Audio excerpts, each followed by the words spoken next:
आज बेकाबू के एपिसोड में कुछ ऐसा हुआ जिसे देखने के बाद आपका एंटरटेनमेंट आप कह सकते हो बढ़ जाएगा। इनफैक्ट जो शो का देखने का जो क्रेज़ है ना वो कहीं नेक्स्ट लेवल पे हो जाएगा और तो और इंतज़ार होगा ही नहीं नेक्स्ट वीकेंड का। तो क्या होता है आइए हम देखते हैं इस पूरे वीडियो पे। So hello and welcome to FIFA Fooz. मैं हूँ आपकी दोस्त और इस शो की होस्ट दीप्ति बिस्वाल। आपको बता दूं कि आज के बेकाबू के एपिसोड में कुछ ऐसा होता है जो शायद ही किसी ने बिलीव नहीं किया रहेगा। जैसे कि मैंने आपको कल के एपिसोड में एक चीज़ कह दिया था कि बेला को पता चल जाता है कि रानव एक राक्षस है और तो और मलिका का शादी रानव से ना करवाने का वो एक साजिश रचती है, लेकिन क्या करे कैसे करे ये चीज़ उसको क्लिक नहीं होता है। आज के एपिसोड की शुरुआत ऐसे होता है कि बेला मंदिर में होती है और रानव भी मंदिर में होता है और रानव एक ओल्ड लेडी को, एक बुढ़िया को सीढ़ी से उतरने के लिए हेल्प कर रहा था और उसको बाहों में लेके नीचे उतारा ताकि वो बुढ़िया को चलने की ज़रूरत ना पड़े और वो अच्छे से सीढ़ी क्रॉस करके जा पाए। बेला सोचती है कि एक राक्षस का दिल इतना नरम भी कैसे हो सकता है, इसको दिल भी है, इतना केयर कैसे कर सकता है ये। आपको बता दूं कि रानव को सारा चीज़ें याद आ चुका है कि कैसे उनके डैड यानी कि प्रणव का हत्या कर दिया था एक परी ने। एक परी आके कैसे दो भाइयों के बीच में झगड़ा लगा दिए थे, मतलब प्रणव और उसके भाई के बीच में। रानव तो प्रणव का बेटा है। अभी इस दौरान एक ऐसा सीक्वेंस आता है कि तुरंत ही दिखाते हैं कि मलिका के घर पे मेहंदी का सेरेमनी चल रहा था। मलिका के घर पे मेहंदी का फंक्शन चल रहा होता है और मेहंदी के फंक्शन में हर कोई इंजॉय कर रहा होता है। उस मेहंदी के फंक्शन में लड़के वाले भी इन्वाइटेड होते हैं, जहाँ पे यामिनी उसके बेटे के साथ, उसके पति के साथ और तो और जो दूल्हा है वो तो आएगा ही अपनी दुल्हन को मेहंदी के हाथों में देखने के लिए, मेहंदी रचते हुए देखने के लिए। तो वहाँ पे रानव भी आ पहुँचता है, जहाँ आदि आग बबूला हो जाता है क्योंकि आदि का सच्चा प्यार, आदि का सच्चा लव अभी भी मलिका है। लेकिन आदि इस बात को हजम नहीं कर पा रहा है कि मलिका उसके भाई की बीवी बनने वाली है और ये बात सिर्फ मलिका खुद के दम पे कह रही है क्योंकि मलिका को चाहिए पावर और पैसा जो अभी रानव के पास है, ना कि आदि के पास। अभी यामिनी भी ये चाहती है कि मलिका रानव से शादी ना करते हुए मलिका शादी करे आदि से। क्यों? क्योंकि मलिका, बाकी सभी को लगता है कि मलिका परी है जबकि मलिका परी नहीं है और जस्ट बिकॉज परी को खून करके एक्स्ट्रा पावर मिल जाए इसलिए यामिनी भी चाहती है कि आदि का शादी मलिका से हो, ना कि रानव से। अब बात करते हैं कि यामिनी ने एक चाल रचती है ताकि इन दोनों की शादी ना हो पाए, किन दोनों की, रानव और मलिका की शादी ना हो पाए, इसलिए यामिनी एक चाल रचती है। और यामिनी का चाल ये रहता है कि वो रानव को इस वे से वश में करना चाहती थी कि वो मलिका के साथ वो शादी ना कर पाए। इसलिए यामिनी ने डांस करते हुए, मेहंदी सेरेमनी से लोग डांस कर रहे होते हैं, तब यामिनी एक फॉल्स कॉल का बहाना करते हुए रानव के पीछे जाती है और कहती है हाँ वो जो ट्रक वाला है वो स्मगलिंग कर रहा है मूर्तियों का, उसको करने दो, उससे हमें बहुत पैसा मिलेगा, ऐसा, जबकि ऐसा कुछ भी नहीं हो रहा था। और रानव उसको समझ जाता है कि मेरी बुआ, मेरी बदमाश बुआ कहीं ना कहीं हमारे देश की, हमारी भगवान की, हमारे पुरखों की मूर्तियों को बेचना चाहती है और वहाँ से पैसे कमाना चाहती है। तो वो राक्षस, उसे क्या लेना देना है भगवान की मूर्तियों से, और इस वजह से वो उसे बेचना चाहती है। रानव उस लोकेशन पे पहुँच जाता है जहाँ पे ये स्मगलिंग करने की बात कर रहे होते हैं और यामिनी को मौका मिल जाता है जहाँ वो अपने बेटे को ये कह पाए कि तू इसको यानी कि मलिका को साइड में लेके जा और उसके साथ शादी कर ले। मलिका के ड्रेस में कुछ गिर जाता है और मलिका उसे साफ़ करने के लिए ऊपर चली जाती है और अपने ड्रेसिंग रूम में आदि चुपके से उसके साथ घुस जाता है और आदि उसके मुंह पे एक कपड़ा डाल के उसे एक ऐसे लोकेशन पे ले आता है जहाँ पे वो उसके साथ चुपके से शादी कर पाए। और उस लोकेशन पे आने के बाद मलिका चीख चीख के रो रही है कि तुम मेरे साथ ऐसा मत करो, तुम मेरे साथ शादी मत करो, मैं तुम्हारे साथ शादी नहीं करना चाहती, मैं रानव से शादी करना चाहती हूँ। इस दौरान एक और बात मैं आपको बता दूँ, साइड सीक्वेंस में ये दिखाते हैं कि बेला को कहीं ना कहीं जब रास्ते पे जा रही होती है, ट्रक पीछे से आ रहा होता है और उसे एक पुलिस वाले ने खींच के बचा लेता है कि अरे तुम्हारा ध्यान किधर है। और पुलिस वाला कोई और नहीं, मानव होता है, यानी कि बेला का भाई। और बेला उस मानव को भाई की तरह मानती है और मानव उसे समझाते हुए कहता है चलो हम चाय पीते हैं, तुम बहुत डिस्टर्ब भी लग रही हो। और कहते कहते उनको चाय के स्टॉप पे लेके जाता है, उनको चाय देता है और उस दौरान मानव को यानी कि उस पुलिस वाले को कॉल आता है कि कोई तो इंडिया में भगवान की मूर्तियों को स्मगलिंग करना चाहता है और इस वजह से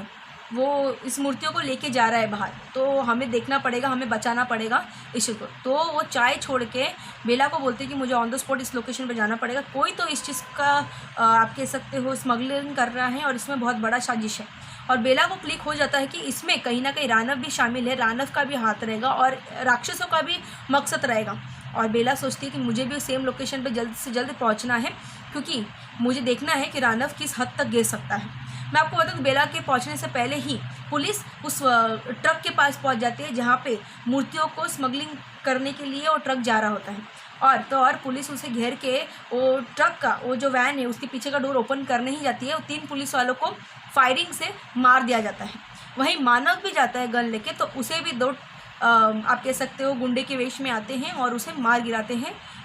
रिवॉल्वर से गन चला के। इसी के साथ साथ जब रानव वहाँ पे पहुँच चुका रहता है और रानव देख लेता है मानव बहुत ही जख्मी के हालत में है और उसके अंदर पिस्तौल है, गोली चली गई है, तो रानव अपना राक्षस वाला अवतार में आता है, अपने नाखूने बड़े बड़े कर देता है और जो उसके सीने पे गोली लगी रहती है उसके सीने पे अपना उंगलियों के ज़रिए से वो गोली निकाल देता है। इतना ही नहीं, जब उसने वो गोली निकाला उसके साथ साथ एक और चीज़ मैं आपको बता दूं सामने नज़र होके आता है, क्योंकि बेला उस लोकेशन पे तभी पहुंची हुई थी और बेला को हो जाता है मिसअंडरस्टैंडिंग, क्योंकि बेला को लगता है उसके भाई का ये हाल किसी और ने नहीं बल्कि हरनव ने किया है। बेला हरनव से नफरत करने लगती है और बेला कहती है कि हरनव ऐसा कैसे कर सकता है, हरनव मेरे भाई को इतना चोट कैसे पहुँचा सकता है, जबकि हरनव ने उल्टा उनके भाई को बचाया। क्योंकि अगर वो पिस्तौल, वो जो गन था, वो जो आप कह सकते हो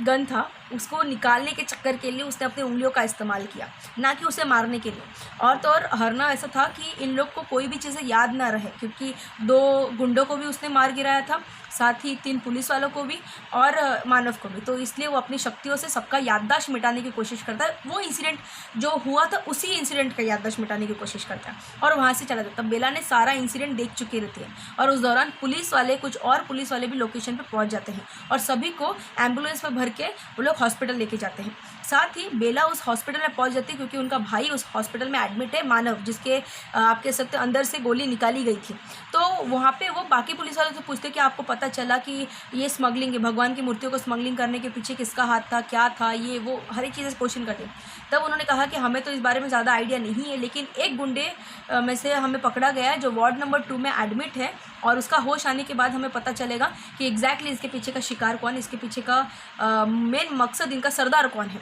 और बेला उस एक्साइटमेंट के साथ उस रूम में जाती है, वार्ड नंबर 2 में घुसती है और वार्ड नंबर 2 में ये देखती है कि जिस इंसान के साथ उसका एंगेजमेंट हुआ रहता है वही इंसान इस सब चीज़ों में शामिल है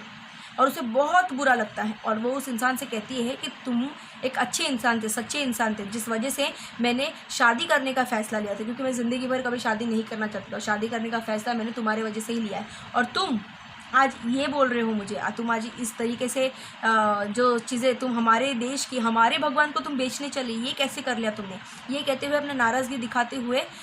वो उसको थप्पड़ मार देती है। इतना ही नहीं, वो उसे ये भी कहती है कि अभी भी तुम्हारे पास मौका है, अभी भी तुम्हारे पास टाइम है, तुम टेंशन मत लो, तुम मुझे एक चीज़ बता दो कि इस चीज़ का सरदार कौन, तुम किसके कहने पे किए हो। उसके मन में वो सोचने लगता है कि यामिनी के कहने पे मैंने ये सब चीज़ें किया है, लेकिन वो बोलते हैं सॉरी मैं तुम्हें नहीं बता सकता। और बेला को लगता है कि ये हरनव का नाम नहीं लेना चाहता क्योंकि हरनव से ये डर चुका है, जबकि हरनव इस चीज़ में इन्वॉल्व ही नहीं है। और तो और बेला वहाँ से उसका एंगेजमेंट का वो रिंग निकाल देती है, उसके हाथों में थमा के वहाँ से वो निकल जाती है। साथ ही यहाँ पे हड़कंप मच चुका रहता है मलिका के घर पे, क्योंकि मलिका हो जाती है गायब और सभी को पता चल जाता है कि मलिका उस लोकेशन पे नहीं है और सभी लोग डर जाते हैं कि मलिका, जो कि होने वाली दुल्हन है, आज रात को सजने वाली है, वो कहाँ गायब हो गई है। तो वही मलिका के पापा, जो कि MLA हैं, वो उंगली उठाते हैं यामिनी पे कि तुम्हारे बेटे आदि के वजह से आज मेरी बेटी गायब है और अगर मेरी बेटी का बाल भी बांका हुआ तो तुम्हारे साथ सारा बिजनेस का काम, तुम्हारे साथ सारा जो भी डीलरशिप हुआ है, रिलेशनशिप का सारा चीज़ें मैं तोड़ दूँगा। और यामिनी बोलती मैं ऐसा क्यों करूँगी, मेरा बेटा आदि जी जान लुटाता है मलिका पे, उसका दिल बेशक टूटा है लेकिन वो ऐसा कुछ नहीं करेगा, गरम खून है, अगर कर भी दिया रहेगा तो मुझे इस बारे में आइडिया नहीं है, हो सकता है उसको भगा के शादी करे, क्योंकि यामिनी को लग रहा है कि उसका बेटा शादी करके ही लौटेगा। लेकिन यामिनी का प्लान जो है वो फ्लॉप होते हुए इतने नजर आएगा, कैसे मैं आपको आगे बताती हूँ। और इस दौरान मैं आपको बता दूँ कि यामिनी जब श्योर हो जाती है कि कहीं ना कहीं मलिका के साथ आदि का शादी हो चुका रहेगा अभी तक तो, जबकि ऐसा नहीं हुआ रहता है, उस दौरान एंट्री होता है बेला का, हरनव का, आदि का और मलिका का। आपको बता दूँ ये कैसे हुआ कि हरनव उस लोकेशन पे पहुंच गया जहाँ पे मलिका के साथ वो शादी करने के लिए बनने वाला था, शादी करने के लिए जा रहा था। और तो और वहाँ पे सिर्फ इतना ही नहीं, वो आदि को बहुत मारता है और उसे ये समझाता है कि तू मेरे बीच और मेरे प्यार के बीच में मत आ। जबकि ये बात हरनव को भी पता है कि मल्लिका उससे प्यार नहीं करती और मल्लिका को भी पता है कि हरनव उससे प्यार नहीं करता है। दोनों एक दूसरे के एक मकसद से दोनों के बंधन में बंध रहे, लेकिन दोनों का मकसद क्या है ये चीज़ किसी को नहीं पता। इसके साथ साथ आदि ड्रिंक करने लगता है और परेशान होने लगता है, क्योंकि आदि जी जान से मल्लिका को प्यार करता है, एक इंसान से प्यार करता है, खुद राक्षस होने के बावजूद, बट वो उस इंसान को कभी तकलीफ में नहीं दे सकता। इसके साथ ही मैं आपको बता दूं कि आदि उस फंक्शन में आने से मना कर देता है, उसका और कोई फंक्शन अटेंड नहीं करना चाहता है। उस दौरान बेला पहुंच जाती है आदि के पास और आदि से करती है कुछ बातें, और उस दौरान बेला ने उसको कहा कि अगर तुम लोकेशन पे मल्लिका नहीं थी, इसलिए सभी को शक गया कि मल्लिका तुम्हारे साथ होगी, लेकिन अगर मंडप पे दुल्हन बैठी रहेगी तो तब तो किसी को शक नहीं होगा कि मल्लिका गायब है।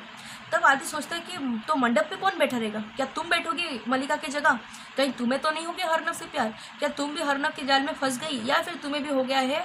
हरनव से क्रश। और ये कह के हंसने लगता है और बेला मन ही मन बोलती है कि मैं नहीं चाहती कि इसके सामने मैं अपना मुंह खोलूँ, हरनव से तो मैं ज़िंदगी भर कभी प्यार नहीं कर सकती, लेकिन मैं मल्लिका को इस जाल से बचाना चाहती हूँ, मैं मल्लिका को हर वो मुश्किलों से बचाना चाहती हूँ। मल्लिका के पापा ने मेरे लिए बहुत कुछ किया है, वो मुझे अपनी बेटी जैसे मानते हैं, और मल्लिका मेरी बहन है, तो उसको मैं इस जाल से बचाना चाहती हूँ। ये कहते हुए दोनों अपने आप से हाथ मिलाते हैं और तो और दोनों साजिश के साथ रच के जब मंडप पे बैठने की बारी आती है, तब मल्लिका की जगह बेला उस अवतार में आके, वो शादी के जोड़े में आके, आप कह सकते हो पल्लू लेते हुए मंडप पे जाके पहुंचती है, और तो और मंडप पे हरनव के बाजू में जाके बैठ जाती है। इतना ही नहीं, शादी पूरा कंप्लीट हो चुका रहता है, जब मांग में सिंदूर भर चुका रहता है, तब ऊपर से आवाज़ आता है हरनव रुक जाओ, और तब वो आवाज़ रहता है मल्लिका का। और ये देख के सब लोग हो जाते हैं शौक कि अगर मल्लिका ऊपर है तो मंडप पे बैठी हुई लड़की कौन है, सब लोग शौक होते हैं। और तो और हरनव की जो दादी होती है वो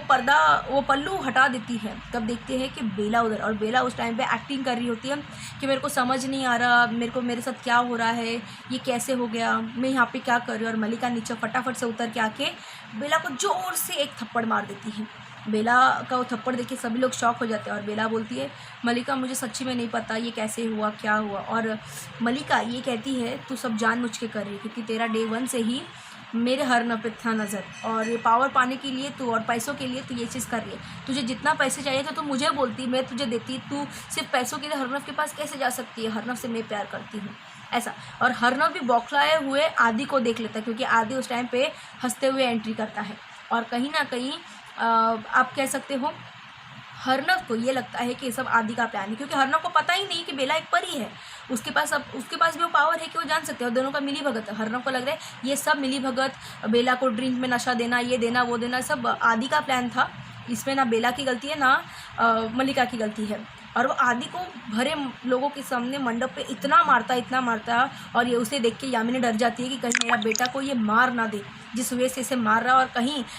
हरनव का राक्षसी अवतार ना सामने आ जाए, जिसे देख के सब लोग बौखला जाए और डर जाए कि आखिर ये हो क्या रहा है। साथ ही साथ मैं आपको एक और चीज़ बता दूं कि हरनव सबके सामने कहता है मेरी शादी को नहीं मानता, मेरे लिए शादी नहीं है, मेरी पत्नी सिर्फ मल्लिका ही होने वाली थी, मैं बेला को कभी अपना पत्नी नहीं मान सकता, इतना कहता है। लेकिन यामिनी यहाँ पे चाल खेलते हुए कहती है बेटा अब तो तुम्हारी शादी हो चुकी है, तुम्हें शादी से कैसे मुकर सकते हो। और तो और यामिनी जस्ट बिकॉज एक पोजीशन की वजह से है, तो यामिनी यहाँ पे खेल रच के ये प्लान करती है कि सभी के सामने अगर तुम पीछे हट गए तो तुम्हारा क्या इज्जत रह जाएगा, तुम्हारे पापा इतने अच्छे इंसान से, ये थे वो थे, उसको पाठ पढ़ा के ज़बरदस्ती हरनव को बेला के गले डाल ही देती है, और बेला भी शादी को एक्सेप्ट करती है, तो दोनों की शादी हो जाती है। वहीं यामिनी एक और चाल खेलते हुए मल्लिका के कानों के पास आके कहती है हरनव तो तुम्हारे हाथ से चला गया, तुम तो हमारी फैमिली की बहू नहीं बन पाई, लेकिन एक और चांस तुम्हारे हाथ में है, अगर तुम आदि से शादी कर लेती हो तो तुम खुश भी रहोगी, क्योंकि आदि तुमसे बेहद प्यार करता है, और हरनव की बीवी इतना तो नहीं, लेकिन डेफिनेटली उससे कम भी पावर तुम्हारे पास नहीं रहेगा, उसके इतना पावर तो तुम्हारे पास भी रहेगा, और तुम एक ही घर पे रहोगी तो बेला को तुम टॉर्चर भी कर सकती हो। बेला भले ही तुमसे उम्र में बड़ी रहेगी, रिश्ते में बड़ी रहेगी, लेकिन तुम इसे अपने पावर से नचा सकती हो। और मल्लिका को ये बात कहीं ना कहीं अट्रैक्टिव लगता है, और मल्लिका सबके सामने ऐलान कर देती है कि मैं करने वाली हूँ आदि से शादी। अभी आदि से शादी वाला टैग सुन के आदि तो हो जाता है खुश, क्योंकि आदि तो स्टार्टिंग से यही चाहता था कि मल्लिका के साथ उसकी शादी हो जाए। अभी आने वाले एपिसोड में ये दिखाने वाले हैं कि दोनों की शादी हो जाती है, दोनों का साथ में गृह प्रवेश होता है और दोनों ही हनीमून के चक्कर के लिए निकल जाते हैं। जहाँ यामिनी ये बोलेगी कि हम लोग लंदन जा रहे हैं, बट वो जाने वाले रहते हैं मसूरी। बट बेला को ये चीज़ पता चल जाता है, क्योंकि बेला किसी को अगर छू लेती है तो उसकी मन की बात जान लेती है। अब बेला का नेक्स्ट प्लान क्या रहेगा, क्योंकि बेला को पता चल चुका है जिस घर में एंट्री ली है वो राक्षसों का घर है, वहाँ पे मौजूद सारे लोग राक्षस हैं। इसके साथ ही आज का ये एपिसोड खत्म होता है। आपको ये एपिसोड कैसा लगा मुझे कमेंट करके ज़रूर बताएगा, और नेक्स्ट एपिसोड के लिए आप लोग कितने इंटरेस्टेड हो इस बारे में भी जानकारी मुझे दीजिएगा। फिलहाल के लिए बस इतना ही, और खबरों के लिए आप बने रहिए हमारे साथ और देखते रहिए फीफा फेस।